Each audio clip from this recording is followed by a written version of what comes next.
आज विज्ञान काफी आधुनिक जरूर है, लेकिन फिर भी हमारे पृथ्वी में कुछ कुछ ऐसा हिस्सा है जिन्हें हम अभी तक समझ नहीं पाए हैं। हम बात कर रहे हैं ओशंस यानी महासागरों की, जो पूरे पृथ्वी की 3/4 जमीन घेरते हैं। माना जाता है कि आज हम अंतरिक्ष के बारे में ज्यादा जानते हैं, लेकिन जब बात आती है महासागरों की तो हमें अंदाजा भी नहीं है कि इनकी गहराइयों में क्या क्या रहस्य दबे हैं। हम सब जानते हैं समुद्र की भी एक सबसे गहरी जगह है जिसे कहते हैं मरियाना ट्रेंच, जो पैसिफिक ओशन के अंदर एक विशाल सी 2550 किलोमीटर फैला हुआ विशाल गड्ढा है। इस गड्ढे की एवरेज गहराई लगभग 8 किलोमीटर है, लेकिन इसी गड्ढे में एक और विशाल और गहरा सा गड्ढा है जिसने वैज्ञानिकों के होश उड़ा दिए हैं। ये गड्ढा मरियाना ट्रेंच के भी और 3 किलोमीटर गहराई में जाता है। कुल मिलाकर ये गड्ढा 11 किलोमीटर गहरा बना देता है। समुद्री सतह से कंपैरिजन में इवन पृथ्वी पर सबसे ऊंची चीज माउंट एवरेस्ट की भी ऊंचाई है, बस 8.8 किलोमीटर। यानी अगर इसे पूरी तरह से डुबा भी डालें फिर भी ये गड्ढा 2 किलोमीटर से भी ज्यादा गहरा रहेगा। इस गड्ढे की होने की खोज 1842 में ब्रिटिश रॉयल नेवी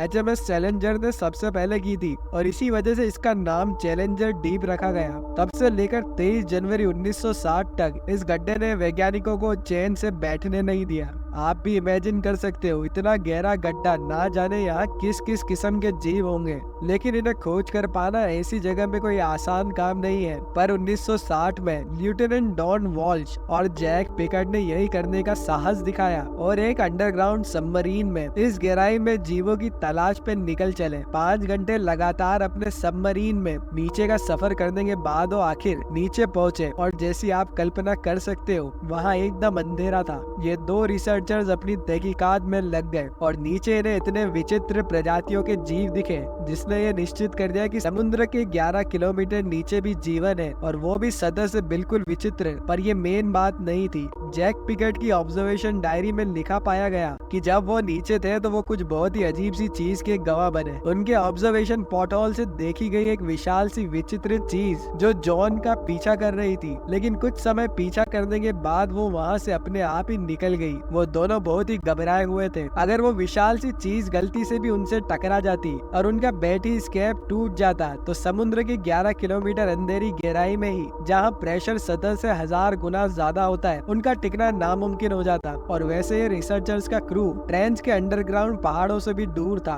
फ्लैट चट्टानी जगह पर था, तो ये तो निश्चित था कि इतनी विशालकाय चीज को कोई भी अनदेखा या अनडिस्कवर्ड कैसे छोड़ सकता था। जब 1985 में जब एक और एक्सपेरिमेंट किया गया और एक टेस्ट व्हीकल को 11 किलोमीटर नीचे भेजा गया, वो एक्सपेरिमेंट व्हीकल को लोहे के स्ट्रिंग से बांधा गया था ताकि उस पर रिसर्चर्स की पकड़ मजबूत रहे। पर जैसे ही वो नीचे 11 किलोमीटर की गहराई में पहुंचा, जहां कुछ ही पलों में रिसर्चर्स को ऐसा महसूस होने लगा कि कोई वो व्हीकल को नीचे से दबोचकर अपनी तरफ खींच रहा है, और वो खिंचाव बहुत ही शक्तिशाली था। और रिसर्चर्स ने उस व्हीकल को वापस ऊपर खींचने की भी कोशिश की, लेकिन वो जगह से हिलता ही नहीं। कुछ घंटे बाद ये खींचातानी खत्म हुई और वो व्हीकल को रिसर्च टीम कामयाबी से ऊपर ला पाई। लेकिन जब उन्होंने उस व्हीकल की हालत देखी तो वह दंग रह गए। उस जीव ने व्हीकल को पूरी तरह तहस नहस कर दिया था और उसके चारों बाजू विशालकाय दांतों के निशान थे। देख के ही पता चल रहा था कि इसे किसी विशालकाय जीव ने खाने की कोशिश की थी। कुछ स्टील्स के केबल भी टूटे हुए पाए गए, जिसने साफ इशारा किया कि ये जीव बहुत ही शक्तिशाली था। फिर दांतों के आकार और शक्ति को मापने के बाद पता चला कि समुद्र की 11 किलोमीटर नीचे, जहां 99% प्रजातियां 1 सेकंड भी टिक नहीं पाएगी, मियान के 2 प्राचीन प्री हिस्टोरिक जीवों में से एक का छुपा होना संभव था, जिन्हें हम 15 लाख साल पहले विलुप्त समझ बैठे थे। ये प्रजाति है प्राचीन मगरमच्छ मोसासोरस या फिर विशाल और खतरनाक शार्क मेगालोडॉन। ये दोनों जीव बहुत ही खतरनाक और विशाल रहे हैं।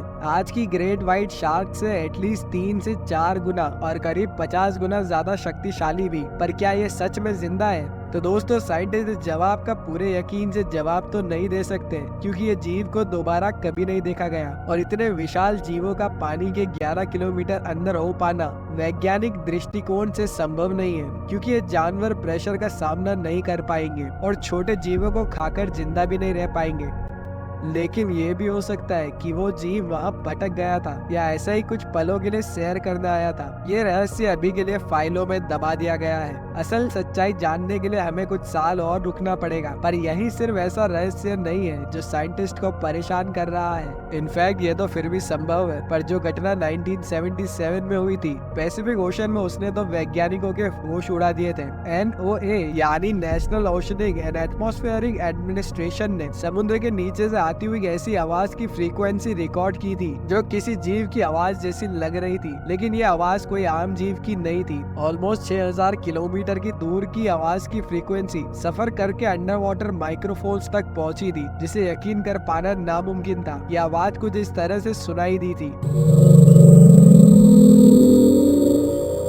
अब दुनिया के सबसे बड़े जानवर ब्लू व्हेल की आवाज की फ्रीक्वेंसी हम सिर्फ 1500 किलोमीटर दूर तक सुन सकते हैं, बट ये जीव की आवाज क्योंकि इतने दूर तक का सफर करके आई थी, तो इससे यह अनुमान लगाया गया कि ये जीव एटलीस्ट आकार में ब्लू व्हेल से भी 5 गुना ज्यादा विशाल होगा। अब आप लोगों का तो पता नहीं, बट ये सुनकर ही होश उड़ जाते हैं। कंपैरिजन के तौर पर हम इंसान और ये है द ब्लू व्हेल 100 फीट लंबी और 200 टन वजनी। अब इससे भी 5 गुना ज्यादा विशाल का कोई जीव अगर हो तो वो कुछ ऐसा दिखेगा। सोचकर ही अजीब लगता है। यह आकार में बिल्कुल कोई सी मॉन्स्टर जैसे क्रैकन या लिविएटन जैसा लगता है, पर 2012 में साइंटिस्ट ने एक्चुअली ये बयान दिया कि ऐसी फ्रीक्वेंसीज की आवाज आइसबर्ग्स के टूट कर पानी में गिरने से भी उत्पन्न हो सकती है। पर क्या उस घटना की ये सच्चाई थी? वेल, मुझे तो नहीं पता। आपको क्या लगता है दोस्तों? वैसे हम आज तक हमारे महासागरों की सिर्फ 5% ही खोज कर पाए हैं, बाकी का 95% बिल्कुल अनडिस्कवर्ड है। साइंटिस्ट का मानना है कि आज हम बस 14% समुद्री प्रजातियों से ही वाकिफ हैं और बाकी की प्रजाति विशाल सी गीली चादर के अंदर अब तक एक रहस्य है। तो आपकी क्या राय है इस विषय में? क्या आपको लगता है कि समुद्र में ब्लू व्हेल से भी कई गुना विशाल जीव मौजूद है? क्या धार्मिक ग्रंथों की बातें सच है?